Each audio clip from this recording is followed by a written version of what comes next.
এবং এই দাবি ওই সময় সরকারকে জানিয়েছিল অনতিবিলম্বে ম্যাক্রোর বিরুদ্ধে যে কোনো একটা বাচনভঙ্গি প্রকাশ করা হোক, নিন্দাবাচক শব্দ ব্যবহার করা হোক, নচেত বাংলার ওলামায়ে কেরাম আন্দোলন থামাইতে প্রস্তুত নয়।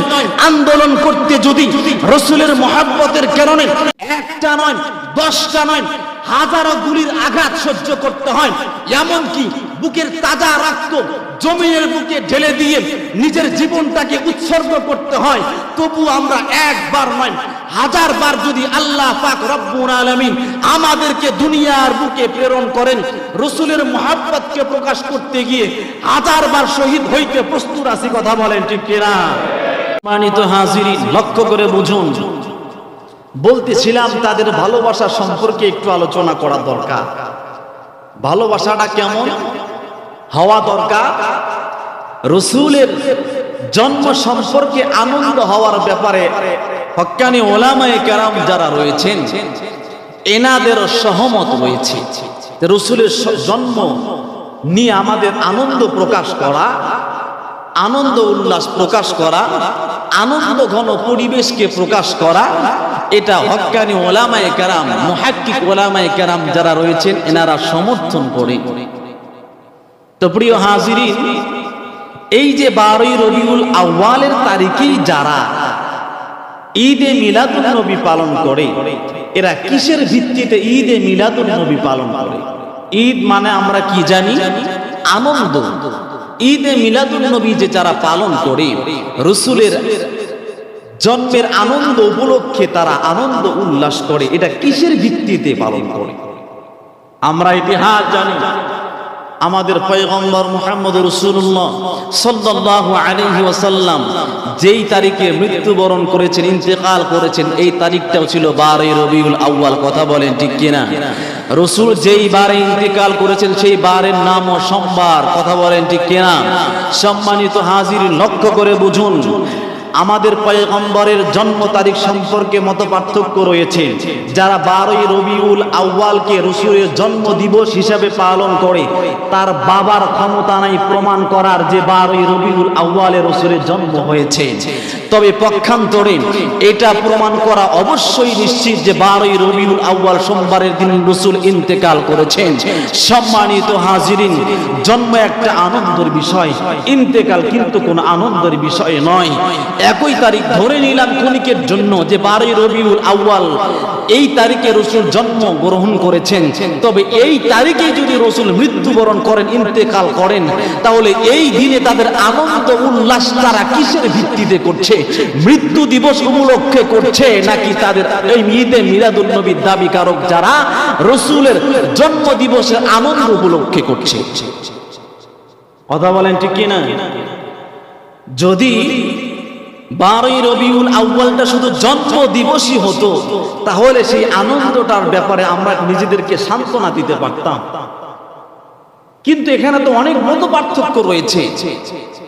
কিন্তু 12ই রবিউল আউয়াল সোমবারের দিন রাসূল ইন্তেকাল করেছে, এর মধ্যে কোনো সন্দেহ নাই।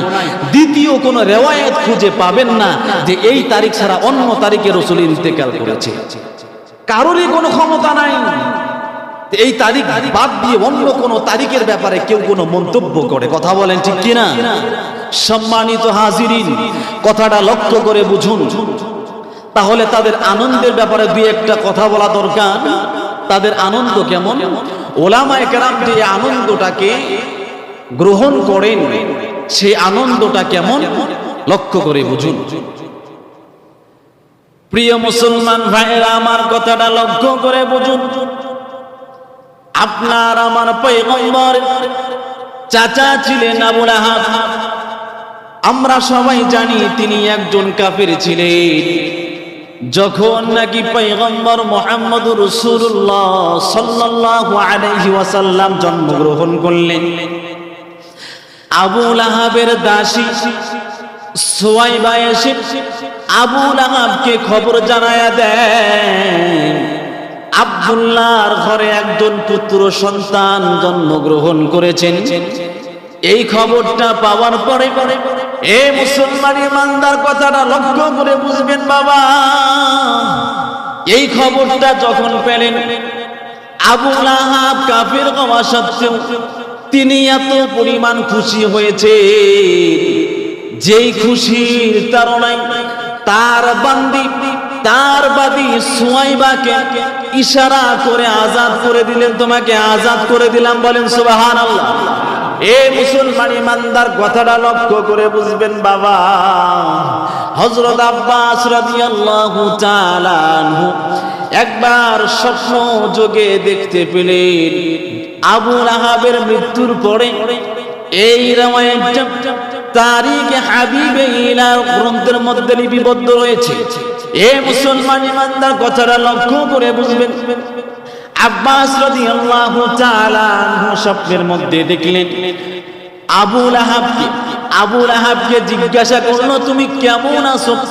তখন সে প্রশ্ন উত্তরে বলে, আমি অনেক কষ্টের মধ্যে রয়েছি।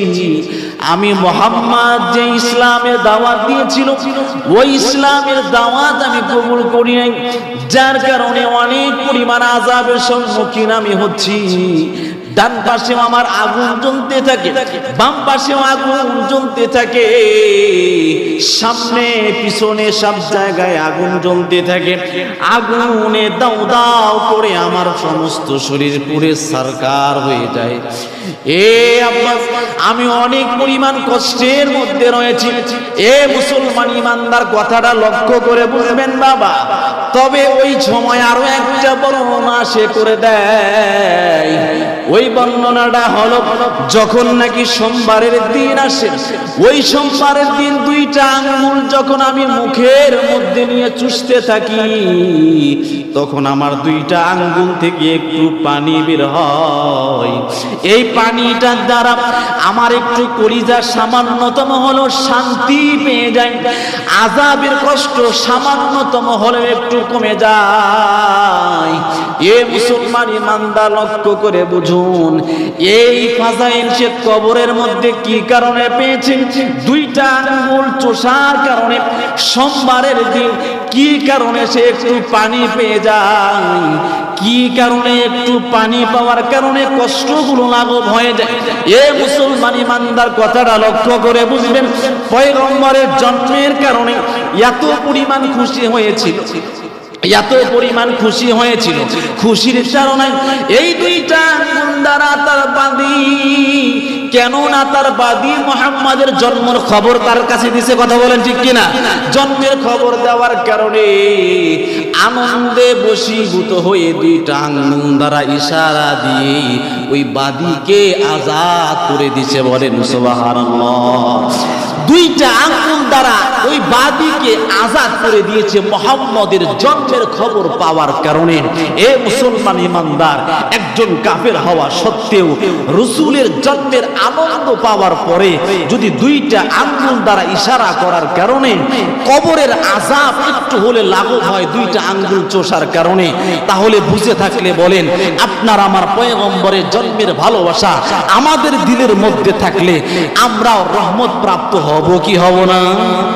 হব কি হব না? তবে বিষয় কিন্তু এটা নয় শুধু এই মাসেই রাসূলকে ভালোবাসতে হবে, সারা মাসে কোনো খবর নাই। এই দিনেই রাসূলকে ভালোবাসতে হবে, সারা মাসে কোনো খবর নাই। এমনটা করা উচিত নয়। কথা বলেন ঠিক কিনা? প্রিয় মুসলমান ইমানদার, প্রকৃত ভালোবাসা সাহাবায়ে কেরাম দেখিয়েছেন, প্রকৃত মহব্বত সাহাবায়ে কেরাম দেখিয়েছেন। তাদের মহব্বত কেমন ছিল? রাসূলের শরীর থেকে ঘাম ঝরেছে, রাসূলের শরীরের ঘামগুলো তারা একটা কৌটার মধ্যে ভরে রাখছে, সেই ঘামটা তারা আতর হিসাবে শরীরের মধ্যে ব্যবহার করেছে। বলেন সুবহানাল্লাহ। বিভিন্ন অনুষ্ঠানের মধ্যে মহিলা মা বোন যারা ছিল তারা এই ঘামটা সুঘ্রাণ হিসাবে অনুষ্ঠানের মধ্যে ব্যবহার করতে। বলেন সুবহানাল্লাহ।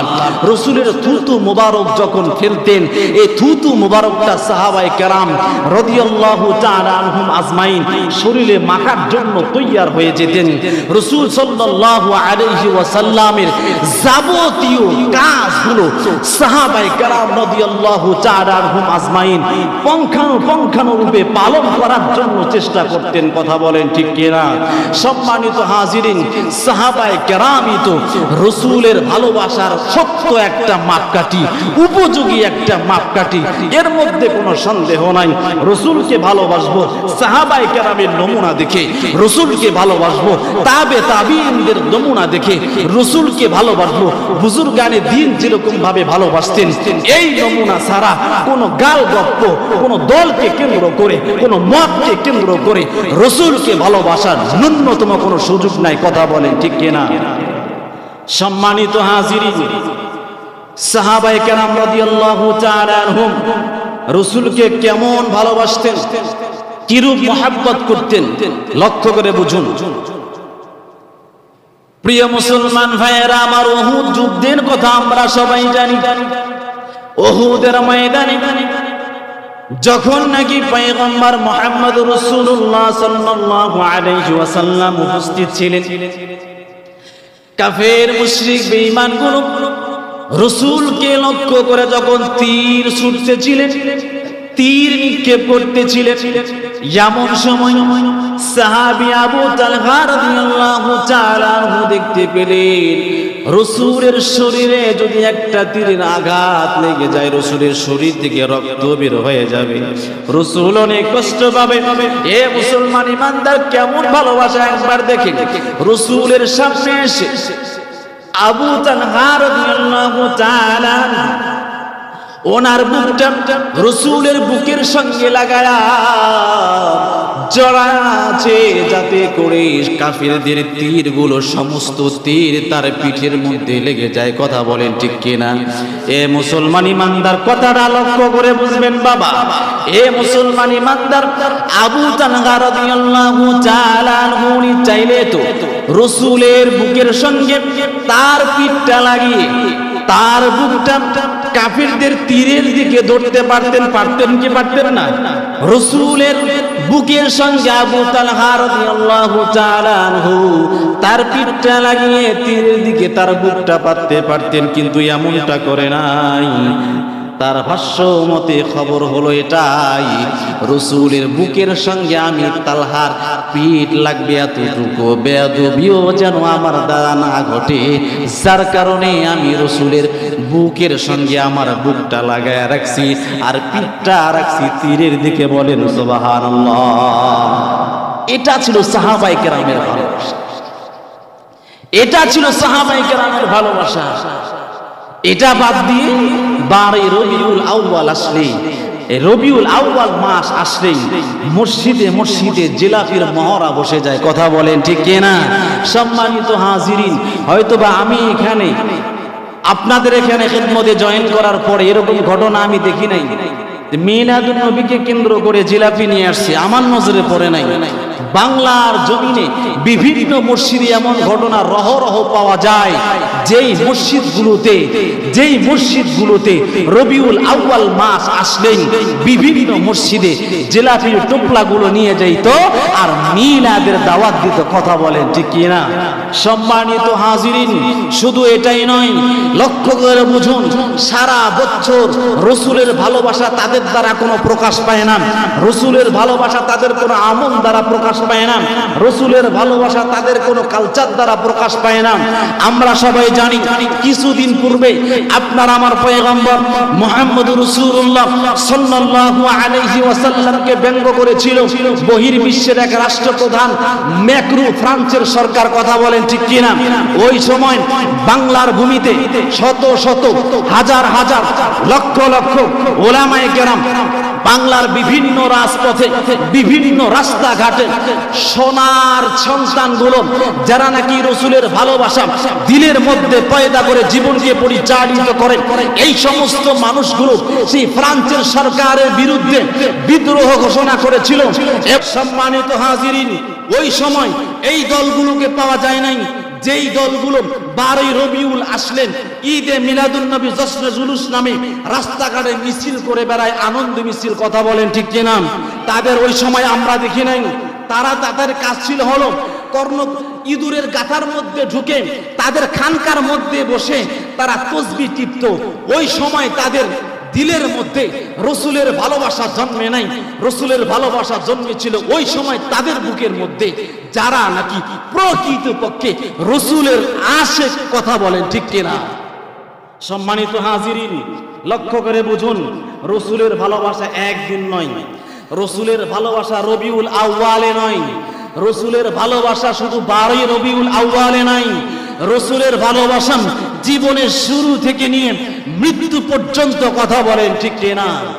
সম্মানিত হাজিরিন, এই কারণে আমাদের লক্ষণীয় বিষয় হলো এটাই, ঈদে মিলাদুন নবী নামে যেই সমস্ত প্রপাগান্ডাগুলো ছড়াচ্ছে, যেই সমস্ত এলোমেলো কথা সমাজের বুকে এরকম সয়লাভ হয়ে যাচ্ছে, এই সমস্ত কথাগুলোকে কেন্দ্র করে আমাদের ঈমানকে নষ্ট করা যাবে?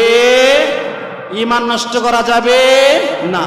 আমাদের দিল থাকবে রসুলের দিকে, আমাদের দিল থাকবে আল্লাহ তাআলার দিকে, আমাদের মহাব্বত থাকবে রসুলের প্রকৃত মহাব্বত, প্রকৃত ভালোবাসা, রসুলকে মহান মানার কারণে, মানার দ্বারা রসুলকে, রসুলের পদাঙ্ক অনুসরণের মাধ্যমেই হবে রসুলের প্রকৃত ভালোবাসা।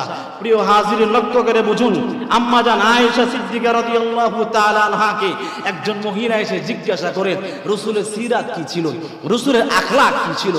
পয়গম্বরের সহধর্মিনী আম্মা জান আয়েশা সিদ্দিকা রাদিয়াল্লাহু তাআলা আনহা বলেন, তুমি কি কোরআন পড়ো না?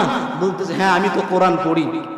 তখন আম্মা জান আয়েশা সিদ্দিকা রাদিয়াল্লাহু তাআলা আনহা বলেন, কানা খুলুকুহুল কোরআন, কোরআনই হলো রসুলের প্রকৃত সিফাত। কেননা রসুল কোরআনের মধ্যে যতগুলো আহকাম রয়েছে, যত আদব রয়েছে, যত শিষ্টাচার রয়েছে, প্রত্যেকটা শিষ্টাচার আপনার আমার পয়গম্বরের মধ্যে ছিল, কথা বলেন ঠিক কিনা? এই জন্য বলা হয় রসুল ছিলেন জীবন্ত একটা কোরআন, রসুল ছিলেন জীবন্ত একটা কোরআন।